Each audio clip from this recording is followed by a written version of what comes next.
জানতাম বেহুলা তুমি একদিন না একদিন আমার কাছে আসবে। বেশ মা বলো তোমার হস্তে করে কি মাসিমা? দেবতাদের বছর মা আমাকে দাও, আমিও যুদ্ধ করব। অপরিষ্কার হলে দেবতারা যেমন চরম অভিশাপ করবে মা। যদি অপরিষ্কার হয় তুমি পুনরায়। বেশ মা ধরো বছর কাছে না দয়ার বেহুলা বেহুলা ধরি বছর কাছে শুধু গঙ্গার জলে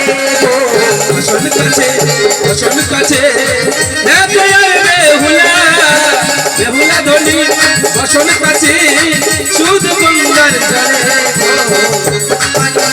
বছর কাছে শুধু গঙ্গার জলে বেহুলা ধরি বছর কাছে শুধু গঙ্গার জলে বসন কাছে না দয়ার বেহুলা বেহুলা ধনি বসন কাছে শুধু গঙ্গার জলে বেহুলা ধরি বছর হলো